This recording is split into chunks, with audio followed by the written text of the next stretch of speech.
건강하지 못한 습관이 지속되면 우리의 몸에 나쁜 영향이 나타나기 시작하죠.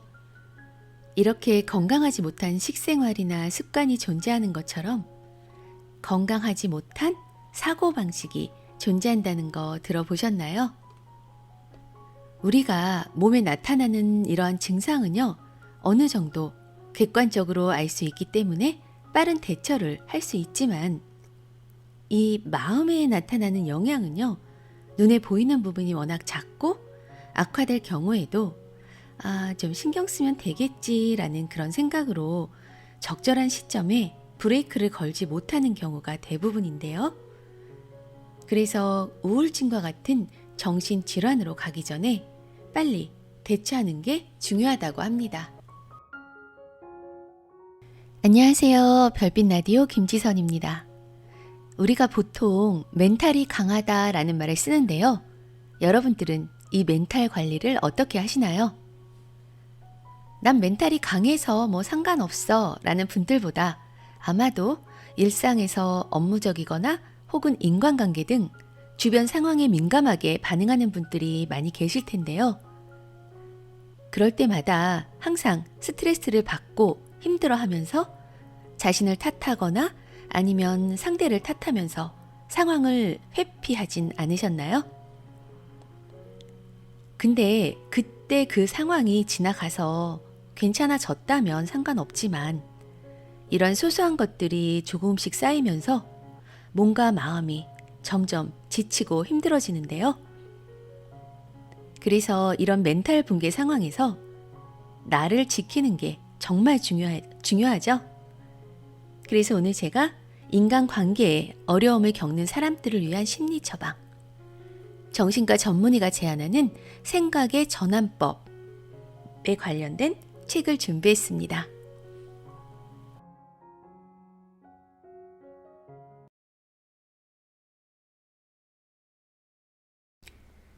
소심한 당신을 위한 멘탈 처방. 지은이 멘탈 닥터 시도. 출판사는 리스컴입니다. 지은이 멘탈 닥터 시도. 정신과 전문의이자 유튜버, 의과대학을 졸업하고 현재 도쿄의 정신과 병원에서 근무하고 있다. 정신과 의사로 일하면서 정신과 질환에 대한 세상의 편견이나 오해를 바로잡고 초기 검진의 필요성을 알리고자 SNS를 시작했다. 의학 정보를 쉬운 말로 친근하게 들려줘 SNS 팔로워 수가 10만 명을 넘었으며 지금 또 여전히 인기 상승 중이다. 책을 펴내며 생각을 바꾸면 스트레스를 줄일 수 있습니다.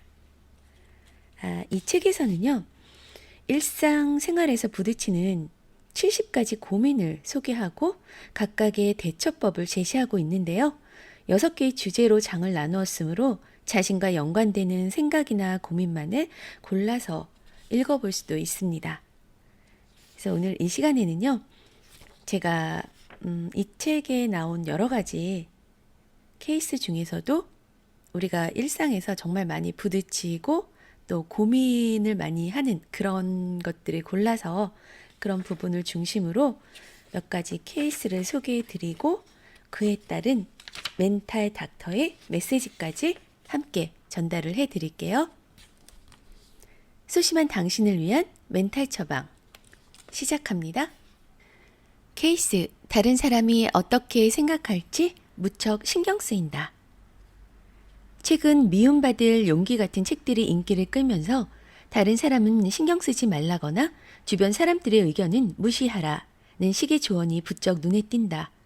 그렇게 생각하면 확실히 마음은 편할지 모르겠지만 그리 간단한 것은 아니다.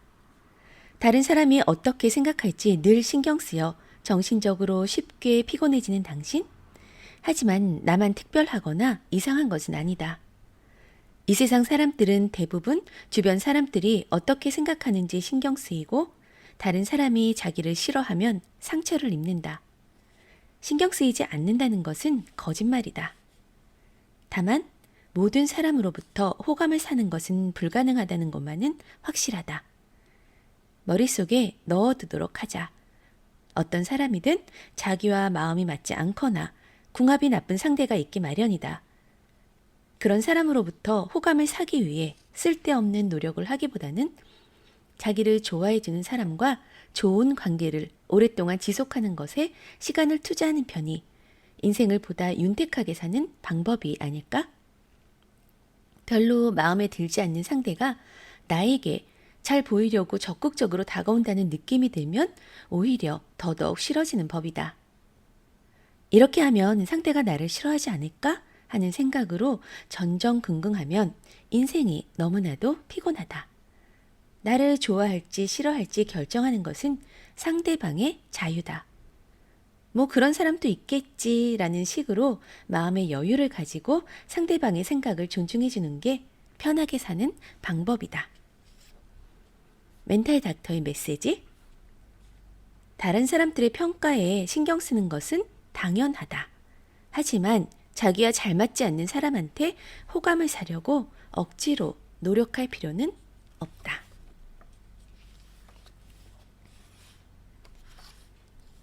케이스: 언제나 다른 사람의 불평을 들어주게 된다. 뭔가에 화가 나 있거나 주변을 비판하기만 하는 사람이 어딜 가든 있다. 입만 열면 불평 또 불평. 옆에서 듣는 사람은 피곤해지기 일쑤지만 그에 대해 반박하면 화살이 자신에게 날아올지 몰라서 섣불리 대응하기도 어렵다. 그런 상황에 놓였을 때는 그 사람으로부터 멀리 피해 있는 게 상책이다. 상대방을 갑자기 피하는 게 어렵다면 시간이 걸리더라도 조금씩 거리를 두는 것도 방법이다. 다만 도저히 피할 수 없는 상대방에게 불평을 들을 수밖에 없을 때는 가능하면 빨리 그 불평을 끝내게 만드는 것이 좋다. 가장 좋은 방법은 듣는 기술을 익히는 것이다. 상대의 눈을 똑바로 보면서 아, 그렇겠네. 힘들겠다. 하는 식으로 맞장구를 쳐주는 것이다. 그와 함께 약간 과장되게 고개를 끄덕이며 들어보자. 확실하게 경청함으로써 불평 듣는 시간을 단축시킬 수 있다. 그래도 질질 끌 것 같으면 내가 좀 이따 연락해야 할 일이 있으니까 몇 시까지만 내가 들어줄게 하는 식으로 시간을 확실히 정해둔다. 그조차도 어렵고 그 사람을 피하는 건 역시 쉽지 않을 때는 단도직입적으로 진지하게 늘 그렇게 불평만 하니까 솔직히 듣는 나도 좀 피곤해 라고 말하는 것도 하나의 방법이다. 그 말을 알아듣는 상대라면 오히려 더욱더 좋은 관계가 되는 계기가 될 것이다. 멘탈 닥터의 메시지: 끊임없이 불평만 듣고 있는 건 괴로운 일이다. 자기 마음에 심한 부담이 될 경우에는 그 상황을 피하거나 상대방으로부터 거리를 두는 것도 고려해보자. 케이스: 일십 당하면 움츠러든다. 요즘 메시지들은 대부분 읽었는지 아직 안 읽었는지 알 수가 있는데요. 상대방이 문자를 읽었는데 답이 없어. 요즘 말로 일십이라고 하죠. 근데 이렇게 답이 없으면 솔직히 살짝 마음이 불편해지기 시작하는데요. 일십 당했다고 해도 실제로는 여러 가지 경우가 있을 수 있다. 예를 들어 누군가와 열심히 메신저를 주고받는 중이어서 나중에 답해야지 하고 마음먹었다가 깜빡 잊는 경우가 종종 있다. 내가 메시지를 보낸 상대방 역시 지금 그런 상황일지도 모른다. 사람은 참 주관적이고 이기적인 존재여서 자기가 했을 때는 아무렇지도 않다가도 똑같은 일을 다른 사람이 하면 거슬리는 경우가 많다. 이것을 정신과 용어로 인지편향이라고 한다. 자기가 본 상대방 상황과 상대방이 본 자기 상황이 완전히 똑같음에도 두 가지의 상황을 다르게 받아들이는 것처럼 인지에 차이가 생기는 것을 말한다.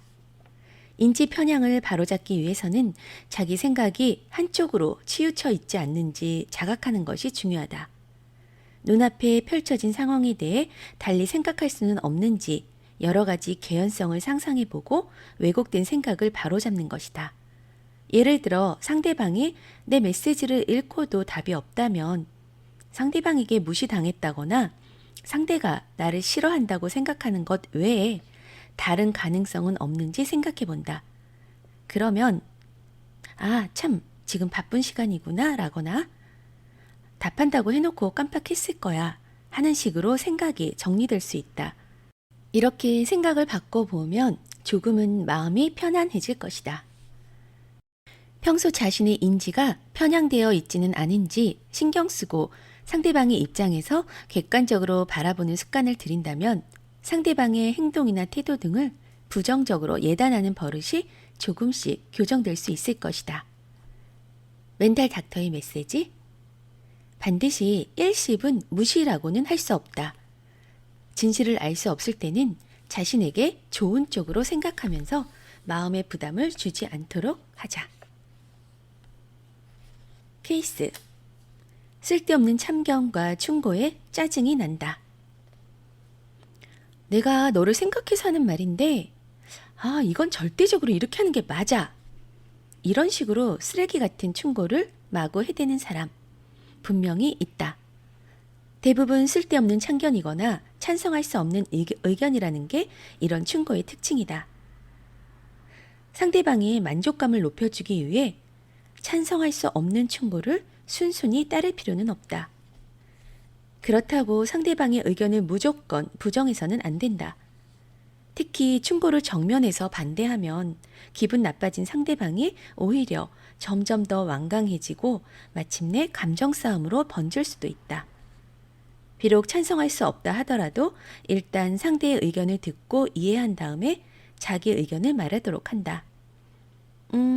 그래 참고할게 정도로 말한 뒤 실제로는 그냥 넘겨버리는 게 최고다.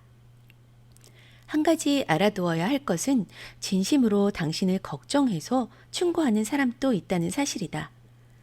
예를 들어 상대에게 아무런 도움이 될 것도 없는데 진지하게 의견을 제시하는 경우이거나 자기 가치관을 강요하면서 그렇게 하면 안 돼 라고 하는 게 아니라 내 성격을 고려해보면 이렇게 하는 게 좀 맞을 것 같아 라는 식으로 냉정하게 분석과 지적을 해주는 경우에는 잠시 귀를 기울여 보는 것도 좋다.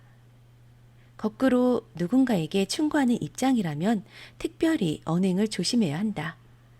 받아들이는 입장에서 강요나 쓸데없는 참견으로 비춰지지 않도록 말투와 태도에서 진정성이 느껴지게 하는 것이 중요하다. 멘탈 닥터의 메시지: 타인의 충고는 자기 의견의 강요일 경우도 많다.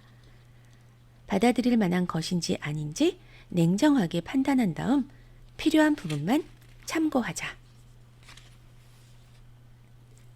케이스: 한순간에 화가 폭발할 때가 있다. 안 좋은 일이나 언짢은 일이 있을 때 나도 모르게 충동적인 행동을 하고 싶어질 때가 있다. 그럴 때 충동적으로 행동하고 난 후 후회하는 일은 피해야 한다. 스트레스를 해소한다고 매일같이 과음하다가 몸이 망가질 수 있다. 스트레스 받을 때마다 충동 구매를 하다 보면 통장에 잔고가 남아있지 않아 충격을 받게 된다. 다른 사람의 뒷담화를 하거나 꼴보기 싫은 사람에게 통쾌하게 복수하는 것도 일시적으로 스트레스 해소가 될 수는 있다. 하지만 인간관계를 악화시킬 가능성이 있으므로 이 방법은 피하는 게 좋다. 위에 열거한 부정적인 스트레스 해소법 대신 긍정적인 스트레스 해소법을 찾아보는 것은 어떨까? 운동으로 땀을 흘린다거나 노래방에 가서 큰 소리로 실컷 노래를 부르는 등 나중에 후회로 남지 않을 만한 행동을 선택하는 것이다. 평소 속이 부글부글 끓을 때 하지 말아야 할 행동 리스트를 만들어 두는 것도 좋은 방법이다. 과거에 화가 난다고 충동적으로 하고 나서 후회했던 행동을 미리 목록으로 만들어 두는 것이다. 처음부터 하지 않겠다고 작정을 하면 나중에 후회되는 일을 막을 수 있다. 특히 분노라든가 부글부글 끓는 감정은 정점을 지나고 나면 자연스럽게 안정된다. 그렇기 때문에 감정이 끌어오를 때 어떻게 행동을 억제할 것인가가 중요하다. 하지 말아야 할 행동, 리스트를 미리 정해두고 그 행동 외에 스트레스 해소에 효과적인 방법을 잘 활용하도록 하자. 멘탈 닥터 메시지. 화가 나서 속이 부글부글 끓을 때 충동적으로 행동하면 후회할 수 있다. 자신에게 마이너스가 되지 않는 스트레스 해소법을 알아두자. 케이스, 남과 비교하며 스스로 평가절하한다. 다른 사람과 끊임없이 관계 맺으며 살아가고 있는 현대인에게 누구와도 절대 비교해서는 안 된다라고 하는 것은 불가능한 일이다. 비교하는 것에는 어른과 아이 구분이 없다. 다른 사람과 비교하지 않는 것은 무척 어려운 일이다. 그렇다면 비교로 인해 스스로 부정적인 생각에 빠지기 쉬운 사람은 어떻게 해야 좋을까? 그런 사람에게 하고 싶은 말은 영리하게 비교하라라는 것이다. 앞에서도 말한 바와 같이 다른 사람과 전혀 비교하지 않고 살기는 어렵다. 그렇다면 자신에게 영리한 방식으로 또는 플러스적인 방법으로 비교하는 것이다. 예를 들어 나와 다른 사람의 급여를 비교할 때도 나보다 많은 사람과 비교할 게 아니라 나보다 적은 사람과 비교한다. 업무 성과 같은 것도 현재 시점에서는 다른 사람보다 낫다는 식으로 자기에게 유리한 정보만을 픽업한다. 나보다 뛰어난 사람, 내가 동경하는 사람과 비교하게 되면 부정적인 감정에 휩싸이기 쉽다. 그런 생각이 떠오른다면 당장에 스위치를 전환하자. 중요한 것은 비교하지 않는 것이 아니라 비교로 인해 스스로를 평가절하하지 않는 것이다. 다만 이 경우 주의할 점이 있다.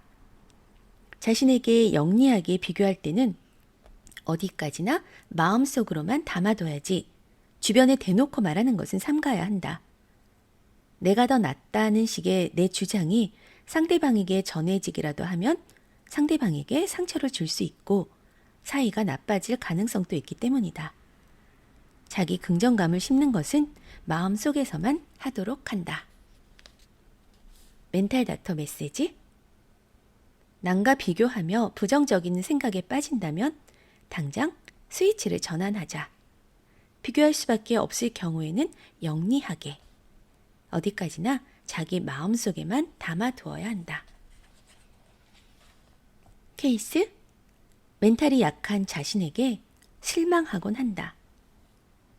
흔히 멘탈이 강하다, 멘탈이 약하다 같은 말을 많이 쓴다. 일반적으로 사람들은 멘탈이 강하다는 것을 정신력이 강하다, 공격에 대한 방어력이 높다는 식으로 받아들인다. 사실 멘탈이 강하다는 것은 회피력이 높다, 방어 기제가 발달해 있다고 생각하는 편이 옳다. 개중에는 무슨 말을 듣건 전혀 신경 쓰지 않는 강인한 멘탈을 지닌 사람도 있다. 하지만 대부분의 사람들은 지적을 받거나 안 좋은 말을 들으면 우울해하기도 하고 신경이 쓰인다. 반면 멘탈이 강한 사람은 회피력이 높기 때문에 누군가의 지적에 의기소침했다가도 금방 빠져나갈 길을 찾아낸다. 다른 곳으로 재빨리 시선을 돌리기도 하고 자기가 들은 말을 다른 식으로 해석해서 받아들이기도 한다. 다른 곳으로 시선을 돌린다는 것은 다른 일에 집중해서 그것으로 두뇌 공간을 채움으로써 생각하기 싫은 것이 떠오르지 않도록 하는 것이다. 다른 식으로 받아들인다는 것은 예를 들어 지적을 당했을 때 적당한 선에서 기분이 안 좋다가 그것만 고치면 훨씬 더 좋아지겠지? 하며 긍정적인 방향으로 발상을 전환하는 것을 말한다. 멘탈이 강한 사람은 원래 자기 기분이 나빠질 만한 일은 되도록 피하려고 한다. 자기와 맞지 않는 사람은 만나지 않는다거나 SNS는 재빨리 차단해버리는 식으로 대처한다. 멘탈을 단련하고 싶다면 무슨 말을 듣더라도 신경 쓰지 않겠다고 마음 먹을 게 아니라 유연한 사고방식을 기르도록 힘써야 한다. 유연하게 생각한다는 것은 새롭게 벗어날 길을 찾기가 쉽다는 뜻이다.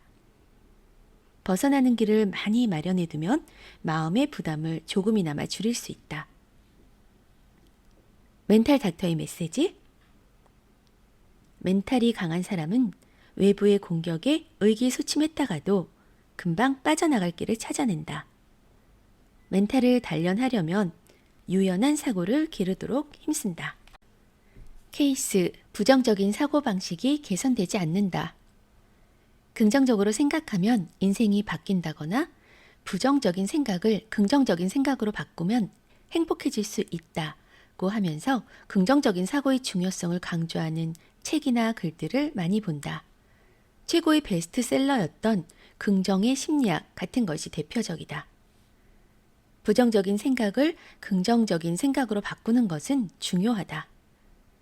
사고방식을 바꾸면 기분을 전환하는 데에도 도움이 된다. 하지만 그렇게 간단한 것은 아니다.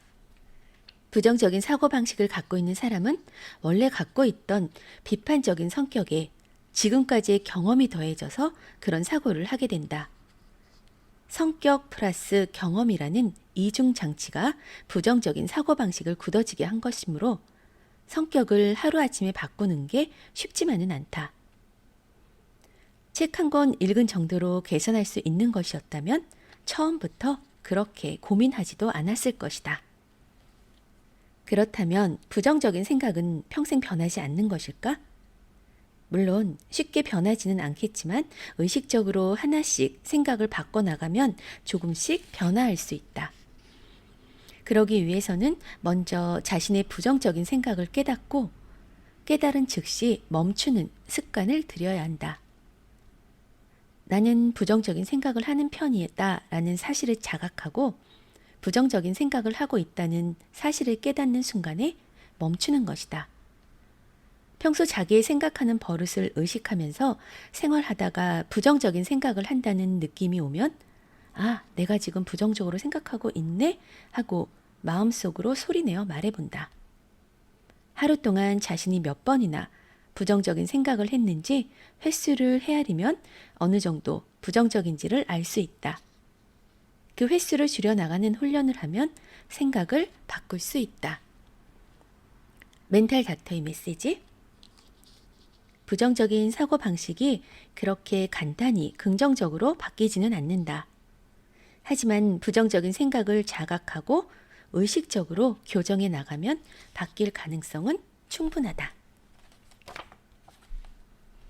케이스, 다른 사람으로부터 인정받고 싶다.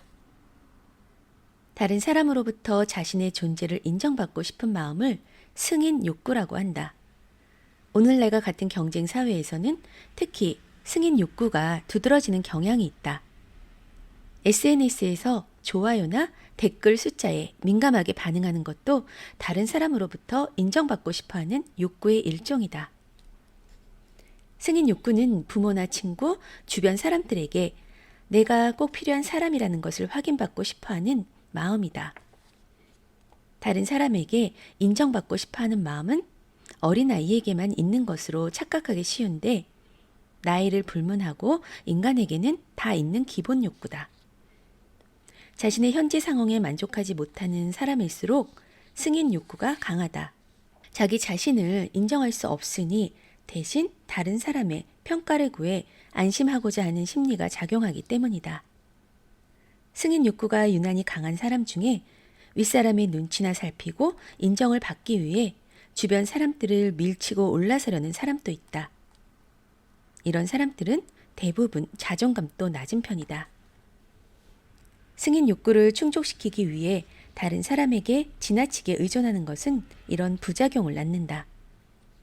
다른 사람을 만족시키는 것으로 승인 욕구를 채우려 하지 말고 스스로를 충족시키는 것이 중요하다. 이를 위해 하루에 한 가지씩 스스로에게 인정받을 수 있는 과제를 수행하고 메모장에 체크해보자. 체크 표시가 늘어나면서 스스로를 인정하게 되고 결국은 남들도 인정해주는 사람이 된다. 꾸준히 하다 보면 자신감이 생기고 자기 긍정감도 높아진다. 자신감이 높아지면 다른 사람의 승인에 의존하는 비율은 자연스럽게 줄어든다. 승인 욕구를 타인이 아닌 자신에게서 충족하게 되면 분명 멘탈도 건강해지고 인간관계도 보다 안정적으로 변화될 것이다. 멘탈 닥터의 메시지. 승인 욕구를 갖는 것 자체는 나쁘지 않다. 다만 다른 사람에게 의존해서 충족하려 하지 말고 자신이 스스로 인정하는 게 중요하다. 케이스. 이대로 괜찮은 걸까? 고민이다. 특별히 곤란한 일이 있는 것도 아닌데 막연한 불안감에 쌓이는 경우가 있다. 막연한 불안감의 원인을 찾아보면 구체적인 목표가 없기 때문인 경우가 많다. 정신과에서는 목표를 잃었을 때 나타나는 정신적인 문제를 가리키는 증례가 많다. 대표적인 것이 빈둥지 증후군, 번아웃 증후군, 우울증 등이다. 사람은 뭔가 목표가 없으면 나아갈 방향이나 해야 할 일을 정하지 못하고 그 결과 뭘 해야 할지 알 수 없어 막연한 불안감을 느끼게 된다. 막연한 불안감을 갖고 있는 사람은 어디로 가야 할지 방향을 몰라 멈칫거리는 상태라고 할 수 있다. 뭘 해야 할지 알 수 없어 막연한 불안감을 느낀다면 가장 중요한 해결책이 목표를 정하는 것이다. 목표를 정하는 것은 훈련이 필요하다. 당장은 거창한 목표가 아니어도 상관없다. 예를 들어 사흘 후에 친구랑 놀러 가야겠다라거나 이번 주 안에 방 정리를 좀 해야겠다는 그런 정도의 사소한 예정이면 된다. 작은 목표를 세우는 데 익숙해지면 다음에는 목표를 크게 잡아가도록 한다. 조금씩 가능한 일이 많아지면 시야가 넓어져서 하고 싶은 일이나 관심이 가는 일이 나타날 수도 있다. 목표가 보이면 나아갈 방향도 보이게 되고 이대로도 괜찮은 걸까 하며 미래에 대해 고민하는 일도 줄어들 것이다. 사람은 목표가 있어야 행동에 브레이크가 걸리지 않고 막연한 불안감에 휩싸이지 않는다는 사실을 기억하자.